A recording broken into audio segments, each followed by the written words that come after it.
ಜನಸಂಚಾರ ದಟ್ಟಣೆ ಇದ್ದ ವೇಳೆ ದೊಪ್ಪಲು ಬಿದ್ದ ಸಾಲುಮರ, ಬಿಬಿ ರಸ್ತೆ ಎಸ್ಬಿಐ ಬ್ಯಾಂಕ್ ಎದುರು ದರಡೆ ಉರುಳಿದ ಮರ, ವಿದ್ಯುತ್ ಕಂಬದ ಮೇಲೆ ಬಿದ್ದು ಲೈವ್ ಲೈನ್ ಸಮೇತ ನೆಲಕ್ಕೆ ಉರುಳಿದ ವಿದ್ಯುತ್ ಕಂಬ, ಸ್ವಲ್ಪದರಲ್ಲೇ ಮಿಸ್ ಆದ 2 ಚಲಿಸುತ್ತಿದ್ದ 2 ಕಾರುಗಳು. ಅದೃಷ್ಟವಶಾತ್ ಯಾರಿಗೂ ಪ್ರಾಣಾಪಾಯವಾಗಿಲ್ಲ. 1 ಕಾರು 2 ಬೈಕುಗಳು ಜಖಂ.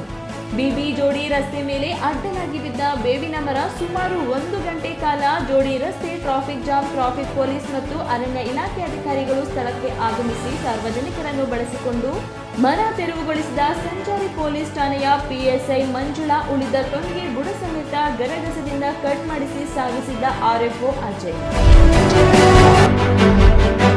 ಹಾವೇರಿ ಜಿಲ್ಲೆಯ ಬ್ಯಾಡಗಿ ತಾಲೂಕಿನ ಮೋಟೆಬೆನ್ನೂರು ಬಳಿ ರಾಷ್ಟ್ರೀಯ ಹೆದ್ದಾರಿ 48ರಲ್ಲಿ ಚಾಲಕನ ನಿಯಂತ್ರಣ ತಪ್ಪಿ ಖಾಸಗಿ ಬಸ್ ಪಲ್ಟಿಯಾಗಿರುವ ಘಟನೆ ಸೋಮವಾರ ರಾತ್ರಿ ನಡೆದಿದೆ. ಈ ಅಪಘಾತದಲ್ಲಿ 2 ಸ್ಥಳದಲ್ಲಿ ಸಾವನ್ನಪ್ಪಿದ್ದು 6 ಜನರು ಗಂಭೀರವಾಗಿ ಗಾಯಗೊಂಡಿದ್ದಾರೆ. 11 ವರ್ಷದ ಅರ್ನನಿ, 20 ವರ್ಷದ ಯಶ್ ಮೃತರು. ಗಾಯಾಳುಗಳನ್ನು ಆಸ್ಪತ್ರೆಗೆ ದಾಖಲಿಸಿ ಚಿಕಿತ್ಸೆ ನೀಡಲಾಗುತ್ತದೆ. ಘಟನಾ ಸ್ಥಳಕ್ಕೆ ಅಗ್ನಿಶಾಮಕ ದಳ ಸಿಬ್ಬಂದಿಗಳು ಆಗಮಿಸಿ ಕಾರ್ಯಾಚರಣೆ ನಡೆಸಿದ್ದಾರೆ. ಬ್ಯಾಡಗಿ ಪೊಲೀಸ್ ಠಾಣೆ ವ್ಯಾಪ್ತಿಯಲ್ಲಿ ಈ ಘಟನೆ ನಡೆದಿದೆ. ದೇವನಹಳ್ಳಿ ಪಟ್ಟಣದ ಪತ್ರಕರ್ತರ ಭವನದಲ್ಲಿ ನಡೆದ ಸುದ್ದಿಗೋಷ್ಠಿಯಲ್ಲಿ ಕಾಂಗ್ರೆಸ್ ಮುಖಂಡ ಹಾಗೂ ಸಮಾಜ ಸೇವಕ ಡಿಸಿ ಚಂದ್ರು ಮಾತನಾಡಿ, ಸಾಮಾಜಿಕ ಜಾಲತಾಣದಲ್ಲಿ ಹಾಗೂ ಮಾಧ್ಯಮಗಳಲ್ಲಿ ಒಂದು ಸುಳ್ಳು ಸುದ್ದಿಯ ಧ್ವನಿ ಸುರುಳಿ ಆಡಿಯೋ ರೆಕಾರ್ಡ್ ಅನ್ನು ರಾಜಕೀಯ ದುರುದ್ದೇಶದಿಂದ ನನ್ನ ಕಳಂಕ ಬರುವ ಹಾಗೆ ಯಾರೋ ಕಿಡಿಗೇಡಿಗಳು ನಕಲಿ ಆಡಿಯೋವನ್ನ ಸಾಮಾಜಿಕ ಜಾಲತಾಣದಲ್ಲಿ ಹರಿಬಿಟ್ಟಿದ್ದಾರೆ. ಬಿಡುಗಡೆಗೊಳಿಸಿರುವ ಆಡಿಯೋ ನನ್ನದಲ್ಲ ಎಂದು ಸ್ಪಷ್ಟೀಕರಿಸಿದರು. ಕೋಲಾರ ನಗರದ ಜಿಲ್ಲಾ ಒಕ್ಕಲಿಗರ ಸಂಘದ ಕಚೇರಿಯಲ್ಲಿ ಹಮ್ಮಿಕೊಳ್ಳಲಾಗಿದ್ದ ಶ್ರೀ ಚಂದ್ರಶೇಖರ ಸ್ವಾಮೀಜಿರಿಗೆ ಭಾವಪೂರ್ಣ ಶ್ರದ್ಧಾಂಜಲಿ ಸಭೆಯಲ್ಲಿ ಜಿಲ್ಲಾ ಒಕ್ಕಲಿಗರ ಸಂಘದ ಅಧ್ಯಕ್ಷ ಕೆವಿ ಶಂಕರಪ್ಪ ಮಾತನಾಡಿ, ವಿಶ್ವ ಒಕ್ಕಲಿಗರ ಮಹಾಸಂಸ್ಥಾನ ಮಠದ ಪೀಠಾಧ್ಯಕ್ಷರಾದ ಶ್ರೀ ಚಂದ್ರಶೇಖರ ಸ್ವಾಮೀಜಿ ಅವರು ಆಧ್ಯಾತ್ಮಿಕ ಕ್ಷೇತ್ರದ ಮೂಲಕ ಸಮುದಾಯಕ್ಕೆ ಅಮೂಲ್ಯವಾದ ಕೊಡುಗೆಯನ್ನು ನೀಡಿರುವ ಮಹಾನ್ ವ್ಯಕ್ತಿ. ರಾಜ್ಯದಲ್ಲಿ ಮುಖ್ಯಮಂತ್ರಿ ಸ್ಥಾನದ ವಿಚಾರದ ಚರ್ಚೆಯಲ್ಲಿ ದಿಟ್ಟವಾಗಿ ಸಮುದಾಯದ ಉಪಮುಖ್ಯಮಂತ್ರಿ ಡಿಕೆ ಶಿವಕುಮಾರ್ ಮುಖ್ಯಮಂತ್ರಿ ಆಗಬೇಕು ಎಂದು ಒತ್ತಾಯ ಮಾಡಿದ್ದ ಸ್ವಾಮೀಜಿಗಳು ಎಂದು ನೆನೆದರು. ಹೈದರಾಬಾದ್ನ ಬಂಡ್ಲಗೂಡದಲ್ಲಿ ಗಣೇಶ ಮೂರ್ತಿ ಮೆರವಣಿಗೆ ವೇಳೆ ಘೋರ ದುರಂತ ಸಂಭವಿಸಿದೆ. ತಡರಾತ್ರಿ 1 ಗಂಟೆ ಸುಮಾರಿಗೆ ಮೂರ್ತಿಯನ್ನು ವಾಹನದಲ್ಲಿ ಸಾಗಿಸುವಾಗ I-10 ವಿದ್ಯುತ್ ತಂತಿಗೆ ತಗುಲಿ ವಿದ್ಯುತ್ ಪ್ರವಹಿಸಿದೆ. ಇದರಿಂದ 2 ಸ್ಥಳದಲ್ಲೇ ಮೃತಪಟ್ಟಿದ್ದು, 1 ಗಂಭೀರವಾಗಿ ಗಾಯಗೊಂಡಿದ್ದಾರೆ. ಅವರನ್ನು ಆಸ್ಪತ್ರೆಗೆ ದಾಖಲಿಸಲಾಗಿದೆ ಎಂದು ಬಂಡ್ಲಗೂಡ ಪೊಲೀಸರು ತಿಳಿಸಿದ್ದಾರೆ. ತೆಲಂಗಾಣದ ಹೈದರಾಬಾದ್ನ ಕುಕಟ್ಸಪಲ್ಲಿ ವ್ಯಾಪ್ತಿಯ ಸಂಗೀತ ನಗರದಲ್ಲಿ ಭಯಾನಕ ಘಟನೆಯೊಂದು ಸೋಮವಾರ ನಡೆದಿದ್ದು, ಆಟವಾಡುತ್ತಿದ್ದ 12 ವರ್ಷದ ಬಾಲಕಿ ಸಹಸ್ರಳನ್ನು ದುಷ್ಕರ್ಮಿಗಳು ಬರ್ಬರವಾಗಿ ಹತ್ಯೆ ಮಾಡಿದ್ದಾರೆ.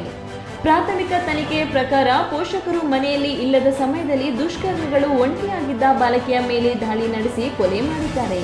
ಸದ್ಯ ಪೊಲೀಸರು ಕ್ಲಸ್ಟರ್ ಹಾಗೂ ಡಾಗ್ ಸ್ಕ್ವಾಡ್ ತಂಡಗಳ ಸಹಾಯದಿಂದ ಸಾಕ್ಷ್ಯಗಳನ್ನು ಸಂಗ್ರಹಿಸುತ್ತಿದ್ದಾರೆ. ವಾಣಿಜ್ಯ ನಗರಿ ಮುಂಬೈನಲ್ಲಿ ಭಾರೀ ಪ್ರಮಾಣದಲ್ಲಿ ಮಳೆಯಾಗುತ್ತಿದ್ದು ಹಲವೆಡೆ ಅವಾಂತರಗಳು ಸೃಷ್ಟಿಯಾಗಿದೆ. ಸತತ ಮಳೆಯ ಹಿನ್ನೆಲೆಯಲ್ಲಿ ಎಲ್ಲ ಶಾಲಾ ಕಾಲೇಜುಗಳಿಗೆ ರಜೆ ಘೋಷಿಸಲಾಗಿದೆ. ಅಲ್ಲದೆ ಅನಗತ್ಯವಾಗಿ ಜನರು ಮನೆಯಿಂದ ಹೊರಬರದಂತೆ ಅಧಿಕಾರಿಗಳು ಮನವಿ ಮಾಡಿಕೊಂಡಿದ್ದಾರೆ. ರೈಲ್ವೆ ಹಳಿಗಳು ಜಲಾವೃತಗೊಂಡಿದ್ದರಿಂದ ಹಲವು ಪ್ರದೇಶಗಳಲ್ಲಿ ರೈಲು ಸಂಚಾರವನ್ನು ಸ್ಥಗಿತಗೊಳಿಸಲಾಗಿದೆ. ಭಾರೀ ಮಳೆ ಮತ್ತು ನೀರಿನಿಂದಾಗಿ ವಾಹನ ಸವಾರರು ಪರದಾಡುವಂತಾಗಿದೆ.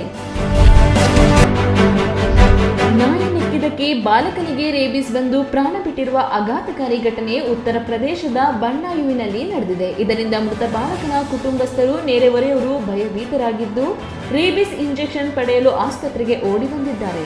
ಸುಮಾರು 2 ತಿಂಗಳ ಹಿಂದೆ ಬಾಲಕನಿಗೆ ನಾಯಿ ನೆಕ್ಕಿತು ಎನ್ನಲಾಗಿದೆ. ಮೆಟ್ರೋದಲ್ಲಿ ಲಗೇಜ್ ಕೊಂಡೊಯ್ಯುವ ಬ್ಯಾಗ್ಗೂ ಶುಲ್ಕ ಪಾವತಿಸಿ ಟಿಕೆಟ್ ಪಡೆಯಬೇಕು ಎಂಬ ವಿಚಾರ ಇದೀಗ ಚರ್ಚೆಯಾಗುತ್ತಿದೆ. ಓರ್ವ ಪ್ರಯಾಣಿಕ ತನ್ನ ದೊಡ್ಡ ಗಾತ್ರದ ಬ್ಯಾಗ್ ಅನ್ನು ಮೆಟ್ರೋದಲ್ಲಿ ಕೊಂಡೊಯ್ಯಲು 30 ರು ಶುಲ್ಕ ಪಾವತಿ ಮಾಡಿದ್ದು, ಈ ಕುರಿತು ಪ್ರಯಾಣಿಕ ಸಾಮಾಜಿಕ ಮಾಧ್ಯಮ ಎಕ್ಸ್ನಲ್ಲಿ ಪೋಸ್ಟ್ ಹಾಕಿ BMRCL ವಿರುದ್ಧ ಆಕ್ರೋಶ ಹೊರಹಾಕಿದ್ದಾರೆ. ಬೆಂಗಳೂರು ವಿಲ್ಸನ್ ಗಾರ್ಡ್ನ ಚಿನ್ನಯ್ಯನ ಪಾಳ್ಯದಲ್ಲಿ ಸಂಭವಿಸಿದ ನಿಗೂಢ ಸ್ಫೋಟದಲ್ಲಿ 3 ಸಾವನ್ನಪ್ಪಿ 11 ಮನೆಗಳು ನಾಶವಾಗಿದ್ದವು. ಇದೀಗ ಸ್ಫೋಟಕ್ಕೆ ಕಾರಣ ಪತ್ತೆ ಮಾಡಲಾಗಿದೆ. ಅಡುಗೆ ಅನಿಲ ಸೋರಿಕೆಯಿಂದ ಈ ದುರ್ಘಟನೆ ಸಂಭವಿಸಿದೆ ಎಂದು ಪೊಲೀಸರು ಪ್ರಾಥಮಿಕ ವರದಿಯಲ್ಲಿ ತಿಳಿಸಿದ್ದು, ತನಿಖೆ ಮುಂದುವರೆದಿದೆ. ಮನೆಯಲ್ಲಿ ರಾತ್ರಿಯೆಲ್ಲ ಗ್ಯಾಸ್ ಸೋರಿಕೆಯಾಗಿತ್ತು. ಬೆಳಿಗ್ಗೆ ಮಗು ಟಿವಿ ಆನ್ ಮಾಡಿದಾಗ ಸ್ಫೋಟ ಸಂಭವಿಸಿದೆ ಎಂದು ಪೊಲೀಸ್ ಮೂಲಗಳು ತಿಳಿಸಿವೆ. ಟ್ಯಾರಿಫ್ಗಳಿಂದಾಗಿ ಅಮೆರಿಕಕ್ಕೆ ರಫ್ತಾಗುತ್ತಿದ್ದ ಸಮುದ್ರ ಆಹಾರ ಮಾರುಕಟ್ಟೆಗೆ ಹಿನ್ನಡೆಯಾಗಿದೆ. ಭಾರತದ 40% ಸಿಗಡಿ ರಫ್ತು ಅಮೆರಿಕಕ್ಕೆ ಹೋಗುತ್ತಿತ್ತು. ಇದೀಗ ಪರ್ಯಾಯ ಮಾರ್ಗಗಳತ್ತ ಹೆಜ್ಜೆ ಹಾಕಿದ್ದು ಜಪಾನ್, ಚೀನಾ, ಬ್ರಿಟನ್ ಮತ್ತು ಯುರೋಪಿಯನ್ ಒಕ್ಕೂಟಗಳತ್ತ ಹೆಚ್ಚು ಗಮನ ಹರಿಸಲು ನಿರ್ಧರಿಸಿದೆ. ಈ ಬಗ್ಗೆ ಕೇಂದ್ರ ಮೀನುಗಾರಿಕೆ ಖಾತೆ ರಾಜ್ಯ ಸಚಿವ ಜಾರ್ಜ್ ಕುರಿಯನ್ ರಾಜ್ಯಸಭೆಗೆ ಮಾಹಿತಿ ನೀಡಿದ್ದಾರೆ.